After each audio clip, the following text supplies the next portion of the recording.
This episode is brought to you by Lumina Growth Lab. At Lumina, we help professional learning and development companies who are struggling with predictable lead flow, breaking out beyond their network, and a sniper approach to attracting the ideal clients, so they can have a smoother sales process, finally have scalability, and ultimately take their business to the next level. Most of the time, our clients come to us frustrated because business has fundamentally changed since the pandemic and now the disruption of AI. But with the right strategy and support, they're able to confidently add new channels of lead generation, leading to a packed pipeline that creates sustainable revenue and year-over-year growth for cheaper than ever before because of the use of AI technologies. If that sounds like you or someone you know, connect with me on LinkedIn and I'd be happy to have a conversation with you about unlocking your business's potential. Now, let's dive into today's episode. Welcome to the Marketing Matrix. I'm your host, Lisanne Murphy, and today I am joined by the incredible and talented and vivacious Shelly Smith. Shelly, thank you so much for coming onto the show today. I'm very excited to be here with you today. Oh man, this is going to be a great conversation. I had the opportunity to meet Shelley recently and we just kind of, we kicked it off. I mean, it's just like, we're both like down to business, but also like just like super warm and cordial. And I love what Shelley is doing with her company. And it seems like she has multiple clones of herself based on what she's able to produce. So I'm really excited to dive in and help her share a little bit more about who she is and what she does. But before I hand over the mic, I want to take an opportunity to introduce a little bit more formally this powerhouse woman I've got here today. Today's guest has spent over 35 years helping organizations stop dying from the inside out before they even know it's happening. She's the founder and CEO of Premier Rapport, Inc., a 6-time best-selling business author and a Forbes Coaching Council member whose latest book titled Thirsty hit #1 on Amazon. Her superpower? Detecting what she calls cultural dehydration, the slow organizational breakdown that shows up in your people 9 to 12 months before it ever shows up in your numbers. Very excited about this? With more than 58 companies transformed across industries from healthcare to manufacturing, she doesn't just consult, she fundamentally changes how leaders think about culture as a business driver. Please welcome culture transformation expert, certified predictive index talent optimizer, and the woman who will make you rethink everything about your workplace, Shelly Smith. All right, guys, no matter where you are, give a round of applause for Shelly. Shelly, thank you so much for coming on the show today. Well, thank you for having me. I'm excited for this conversation. Yeah, it's going to be a great one. Okay, so I'd like to start by turning the wheels back a little bit and like give us some like origin in terms of like where did you first become passionate about transformation, identifying problems and patterns? I don't know, were you the kid in the sandbox being like, okay guys, we're gonna build this today, and you're like bringing kids in, where did it start for you? I want to know the origins. I haven't had it framed like that. And when you say that, I immediately did go back into my bedroom, my humble bedroom growing up in Southern Indiana, boxes of empty cardboard boxes. My mom worked at a factory, so we got to play with the boxes, and my Barbie doll. And I was the Barbie doll and I was the CEO of my box empire. And I literally had my name at the top. I mean, the way you framed that, I was like, oh my gosh. And straight back. So I am one of those weirdos who always said, I want to run my own business one day, and so, here it is. But I grew up in an entrepreneurial home way before anything like that was ever named. Fast forward, my dad had always told me to never work for anybody else. And of course, I didn't listen to him. Why would I listen to my dad? But I watched my mom and dad. My mom had a traditional corporate, she was a dietitian. She worked in manufacturing, dietitian, blue collar worker. And then she was also the bookkeeper of the family auction house that we had on the weekends that I worked at. And I started working when I was 10 or 11 years old. So fast forward I worked for the hotel industry, Marriott International, for about a decade and a half. And then I went into the franchise world for just under another 8 years with 2 different companies. And I literally woke up and realized it was not about the brick and the mortar. It was always about the people. So then I got into a conversation. This is now almost 20 years ago. I got into a conversation with a franchise broker to see what I wanted to do when I grew up. And I'm in my rough early 40s there. And the person pitched me this executive coaching peer board review. And I was like, oh my gosh, people get paid for that. Way before a coach was a coach that it is today. And I ended up buying a franchise company and sold it a year later, took a lot of bumps and bruises, was in a conversation with my business coach, and we started talking about culture. And that's when the entire thing shifted.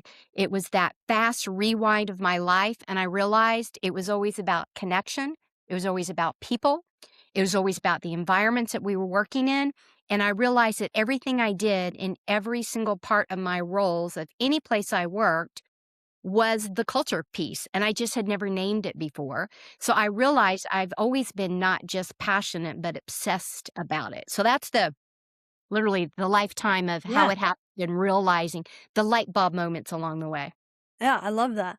So it sounds like it was majority like experiential and like working with different mentors and like following the breadcrumbs of like what was like coming to your life experience.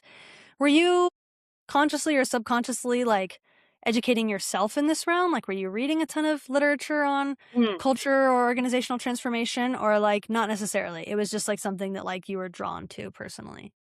I would say it's a combination of both. Definitely drawn to it. You can tell by the books behind me. I love reading.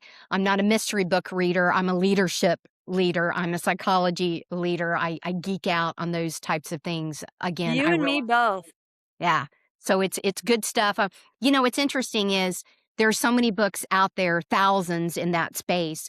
They're all kind of the same thing. It's the author's twist on what it is they're saying that allows you to connect to it and go, "Oh, I get that. I see that. I understand that." Hmm. And so I love that. And my circle that I have deliberately created around me, I have a lot of really good brainiac friends. I'm the stupidest person in in the room. I run with a lot of PhDs who have educated me along the way because I am not a highly educated person. It's been through life experiences. So yes, and Yeah, I love it. I love it. Is there like a seminal leadership book that like really like turned things on for you? mm, Like mine, for example, like I'll give you an example of mine while you're thinking. So mine was Drive by Dan Pink. yes, And that's a book about motivation, intrinsic and extrinsic motivation, and just learning the difference of like extrinsic motivators like money versus intrinsic motivators like that desire, that deep desire and passion to do something for the love of doing something. For yeah. me, that turned something on in me like nothing I've ever experienced before. So do you have I a don't book know if like I've that? had one. I definitely have had a lot. I'll tell you one that I quote, oldie but a goodie. It's Good to Great, Jim Collins' Good to Great. Oh yeah. I talk about the difference between the 4-star and the 5-star leader a lot. That really resonated with me because we get caught in our egos often trip us up in that, we're the center of the universe and you can't live without me. And realizing that one and now that I'm talking multipliers and Liz Wiseman, Multipliers. I was literally just about to ask if you've read that one because I was like, if you haven't, you have Love. to. Love, absolutely love it. So those combinations, I would say I quote both of those a lot, and there's been many to come, but I would say those were kind of in the formative That's so space. cool. I love 5 dysfunctions of a team, as So well, good. and anything that he writes. But yes, and I love Dan Pink too. He's actually in the DC market, and I've had the pleasure of bringing him to speak to some of my clients actually over the years and his books. So So he's cool. a good one. He's a good soul to talk to. Yeah. Oh, I love it. I love it. Yeah, I had the opportunity to have Liz Wiseman on my podcast a few weeks ago. We haven't released the episode yet, but Nice. it was an awesome conversation, and she talked about some of the research that she's doing right now for a book that she's gathering all the data to be able to write. Nice. So pretty fun, pretty fun. Okay, so let's talk Awesome. about your book. So you have multiple books. Yes. So is it a Thirsty sequence, or is Thirsty just the most recent book that you've Yeah. created? Thirsty's the most recent. They're all in the workplace culture space, with the exception of one. One is not. It's called Brass Ovaries Own Yours. I had a friend that we wrote it with. That's a whole nother thing. It's not a male bashing for anybody who's listening. It's a women's empowerment and how we do what we do and how we don't do the things that we should do. But the others are all in workplace culture. And so Thirsty is the latest of that. But interestingly enough, because I've never wrote a series or an updated version of, this one is it hit me different when I was writing it, and it's absolutely hitting the readers different and my clients different in a good way. So this one may actually turn into a series or an additional version because of that. Yeah, I love it. Yeah, I can just imagine, I mean, the play on words you could do with, like, a series of thirsty, like, still thirsty? Exactly. It could be fun. I love it. Yeah. Okay, so what's the for those that aren't familiar, like, what's the premise of thirsty, and why did it hit you different? It came about in a conversation with a colleague. We were working on, strategies for a client, and we were just in a conversation, and the word thirsty or hydration or one or the other came up. This is about 3 years ago. And I was like, wait, what?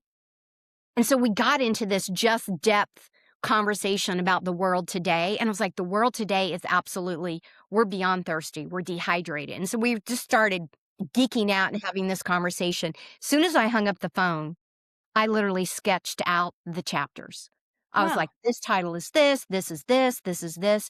And then I was off and running and then obviously pulling in the research. But the frame is around, simply put, we are, when you think about the connection in the workplace culture and human being to human being, we either hydrate or dehydrate one another through our actions. And often, more often than not, we don't even realize what's happening until we get that thirst, until we get that dehydration, and until we're searching for more. And I believe the world is searching for more. And absolutely, the struggles that we've seen continue to evolve post COVID, certainly happened before, but post COVID, it's easy for people to see and to hear when I talk about the droplets of, think about a bank withdrawal deposit in the thirsty dehydration standpoint, and that those things happen early on, hence the 9 to 12 months prior.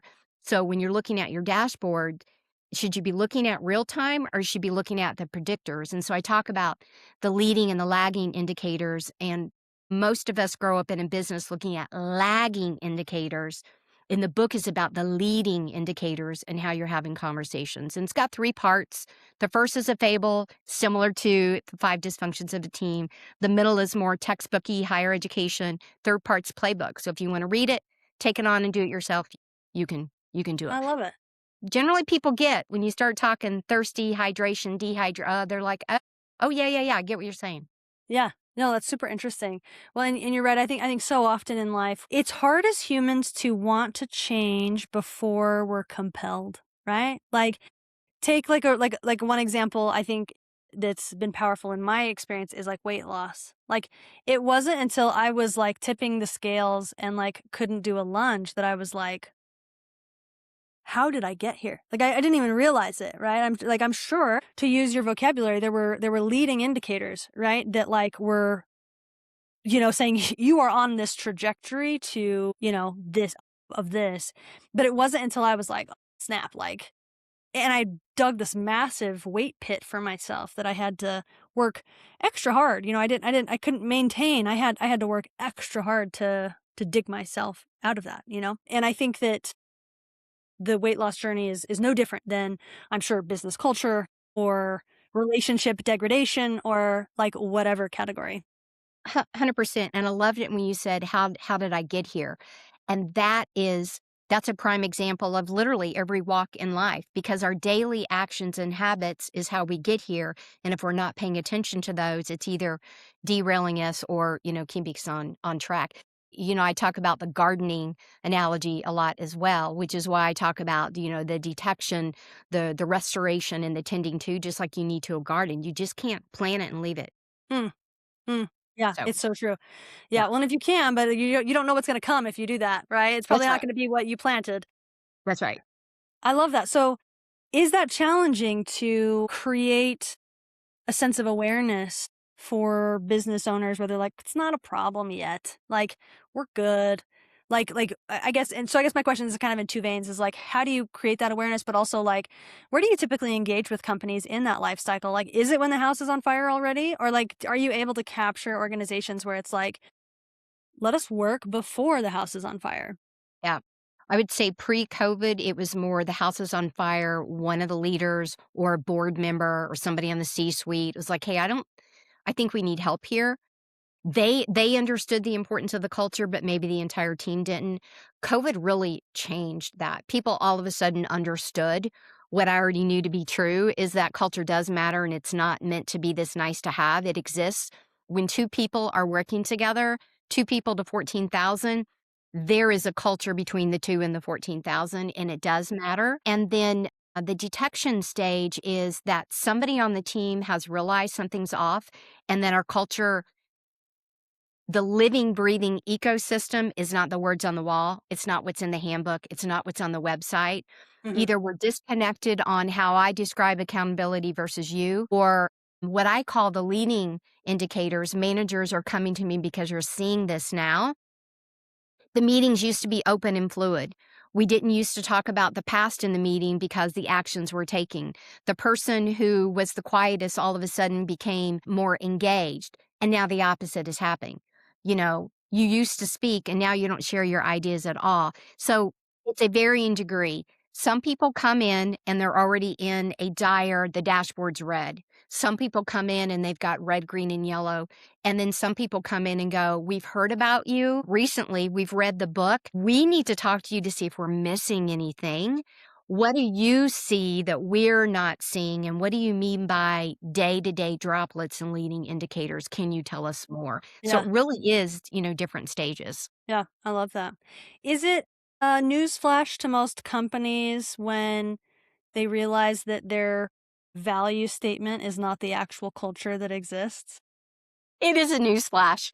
Yes. Typically, let me reframe that. When it's a larger company with many org layers, the top org layer usually has blinders on because they're busy being busy somewhere else. It doesn't mean they're not trying to live the values, and it shows up often first in the employee engagement surveys. So where you start to slice and dice the tenure, the generations, and the level, the senior level will have a completely different view than the entry level, and all of a sudden it's like, wait. We think we're living and we've got the vision, we're sharing the vision, we're doing, doing, doing. What do you mean you don't understand? And so that can be a scary reality and not fun to present the executive overview or the board. Hey, you're not where you thought you were. Guess what? There's, work to be done. Your blinders or your view is different than others. Yeah, I love it. What is when you work with people, like, what is your favorite moment or event that like happens in your work where you're just like, oh my gosh, I love this so much? When I've started the interaction with the group, regardless of size, and couple things. People shift their language. Now it's when people start talking about that was a dehydrating moment and they Mm, say it publicly. So when they do that, I mean, I'm not going to lie. I am like busting with joy inside for two reasons. Not just that they used my language, but they saw it. That tells me the light bulb went on.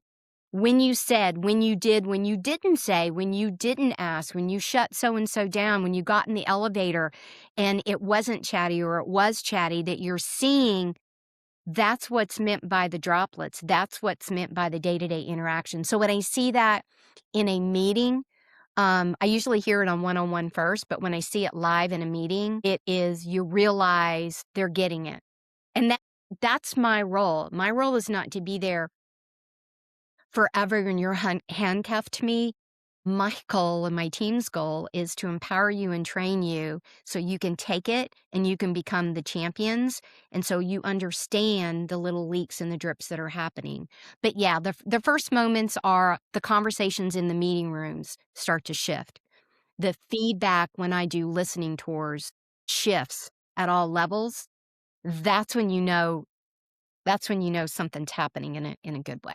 I love that. Yeah, I think that's an amazing indicator. When someone adopts a vocabulary, right? It shows that they're internalizing a framework. It shows that they're recognizing that in their work. You're giving them language to say, it's not just like, oh, that person bugged me. It's like, oh, that was a dehydrating conversation, right? Like that's a very different reaction. So that's And cool. and different outcome because that also tells you the psychological safety has shifted in a really good way. The trust has shifted in a really good Mm, way. People are getting more vulnerable, open, courage to actually speak up. And then when the reaction is also positive in the what do you mean versus, you know what, you're right. Let me restate that. Let me, readjust. And again, that's when you're like, okay, things are starting to get humming here in a good way. That's cool. I love it. So let's talk about the business structure of this thing. So like you're the primary consultant and like it sounds like a lot of the frameworks that you've created over time. And like you say, like there's a limited amount of truth and everyone kind of like mixes and matches it and renames it in their own way. Like do you license your material? Do you have coaches that are certified in your material? Like talk to me about like how the work is delivered. Works. Yes, a couple of things. My original work I talked about was the ACC system, and I've kind of renamed that into the Thirsty Flow framework for that. I realized over the years that there was a method to my madness, that every time I went into a new hotel as a general manager, as an area manager, and then when I was owning a hotel, I realized I did really consistent things. So I got it out of my brain to write it down in order to, to do it. So that was step 1. And then, yes, the framework is inside of me. Yes, people can get certified. I actually have a certified professional culture curation. So either teams can get certified or individuals can get certified in order to have their own arm in the business and or just bring it inside of their team as well for that. And depending on the needs of the group, I am either really heavy-handed inside of helping them do whatever they do, or it's a light touch. So we wear different hats. And then with that, depends on who I bring in on my team. So I have a team of consultants as well, depending on the engagement that actually comes in and helps too. That's cool. So, and you primarily work like your bio mentioned you work in manufacturing. It is talk to me more about like the industries that you work in and the size of companies that you typically work with. Not so much the industry because like I said, anytime there's 2 people, there's a culture, there's a dynamic. So it is more of I do have startups that have less than 10. I've got a few of those. I usually do that. I work with the entrepreneur organization, the chapters a lot.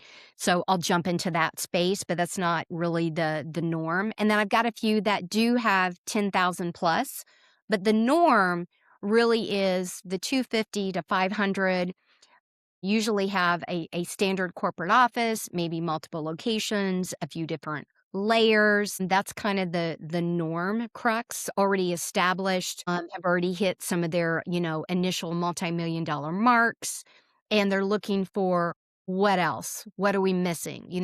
They're using language like, I want to be in the category of 1. In today's market, it's hard to find the type of employees that we're really looking for. What are we missing? How do we market ourselves more? How do we have systems and processes, and how do we actually talk about that? Those are more of the people who get it. I haven't had in a while somebody who made the headlines and got called out for their toxic workplace culture give me a call. It's usually the people now who they get it, they value it, they see it, and they're ready to level up. So there's some sort, an awareness of that as well. And that's another thing that I used to use the toxic workplace a lot in a lot of my videos, a lot of my writing. And I felt like that added more toxicity in a lot of ways because it got people in the negative thoughts and contagions. That was another reason why I wanted to grab a hold of dehydration and hydration because you don't have to be fully toxic to be dehydrated. And so that was another reason just to That's cool. shift into another Yeah. frame. Yeah, I love that. That's super smart. Yeah, it's crazy. It's crazy how words impact things, right? Like I just as a personal project a couple years ago, I wrote a book called "Toxic Relationships Breathe Again," and it's a book about healing post toxic relationship. But what's really interesting is that the people that were reading it, like there's something interesting about that word "toxic," right? And Yes. I know it's you just bring it up because you literally use the same word, but I found the same thing. It was a lot of people that were like this heavy pain that had really legitimately tough experiences, but like almost to the point where like they almost like were so victim that they weren't willing to get out of it. Like it was just like they wanted commiseration. Yes. And it was a fascinating experience for me to see like who the book resonated with purely just because of the title that I had chosen, which I chose based on like some market research, but yeah, fascinating. Well, at one point, I mean, again, words matter. The toxic was a word that was commonly used in a variety of ways, to your point, and people got what you were getting at when you were saying it. So, a sign of the time.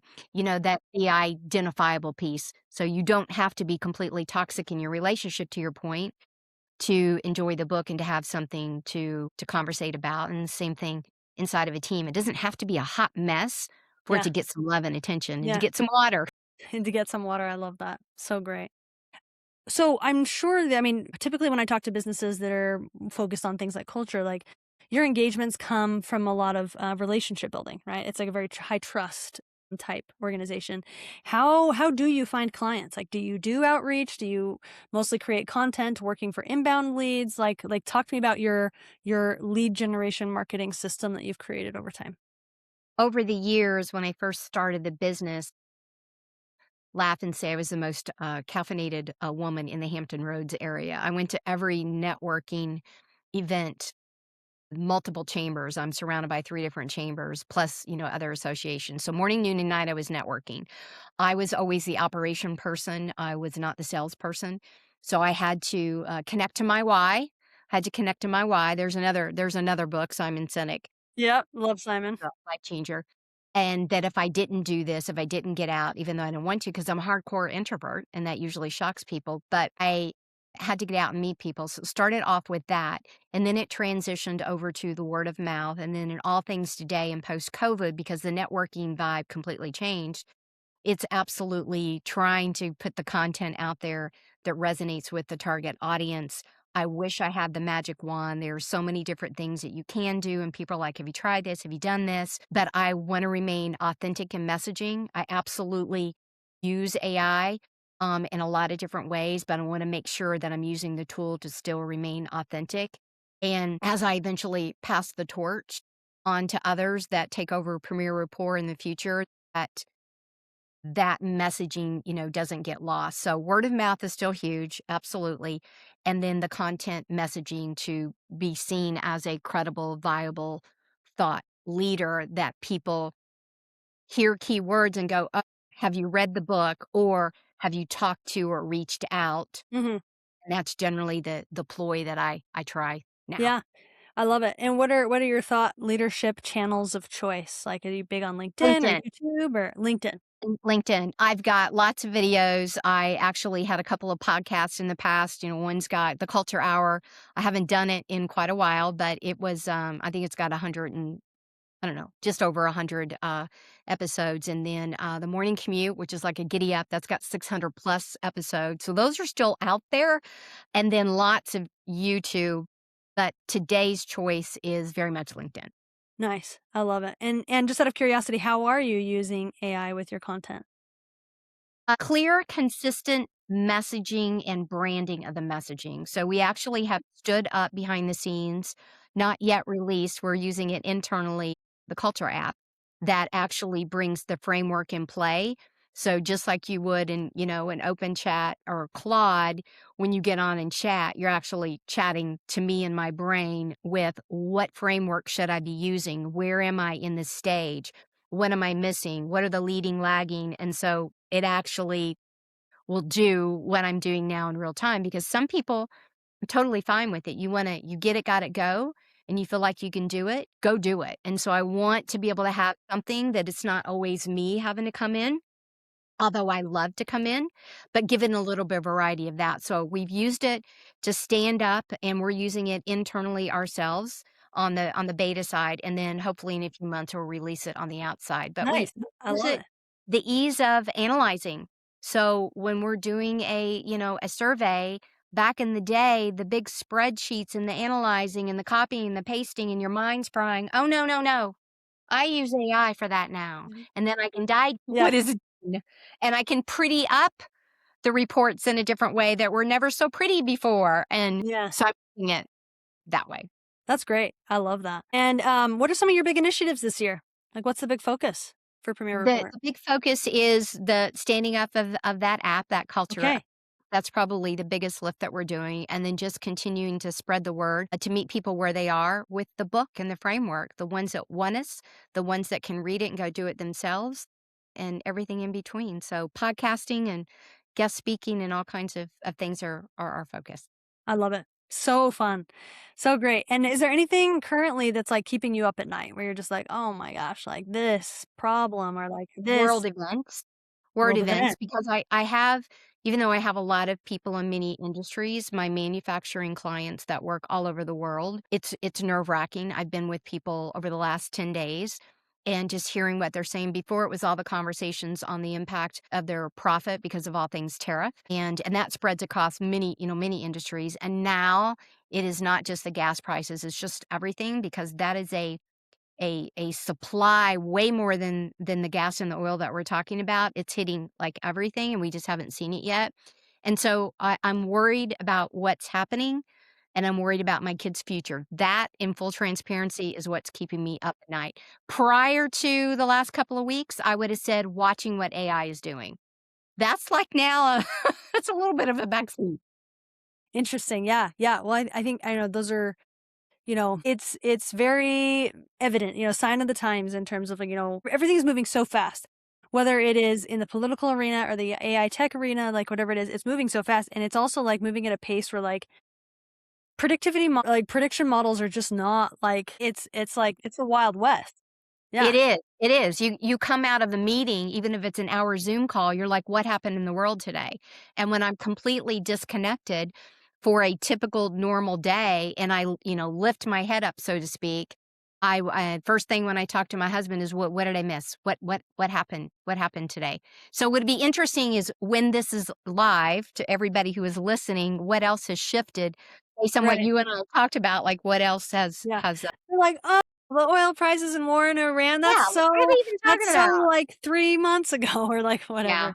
Yeah. Even unfortunately today, I came out of a meeting in one of our local universities, active shooter. Oh So my goodness. it's just these things that are unfortunately somewhat normalized that we're getting Yeah. used to and we shouldn't get used to and numb. So Yeah. that's a whole nother conversation. But yeah, For there you sure. go. Those are the things I'm worried about. What keeps me Hey, up at night. hey. And you said you're a self-proclaimed introvert, so I'm curious, like how does Shelley the introvert recharge? Like what is your thing that you love to do to just like Walk. pull in and bring it in? Bring it in. I go for a walk. It's the quiet ride. So when the flights, I'm the person on the flight. Don't speak to me. Headphones are in. I have a high need to be liked. My behavioral hardwiring is I have a high need to be liked, but my refueling on the personality side, I get to a point where I can't speak and I can't think. And luckily, my friends and family know if I've been in the road for a while and training for a while, don't talk to her. So walks. I love going for the walk is the decompress.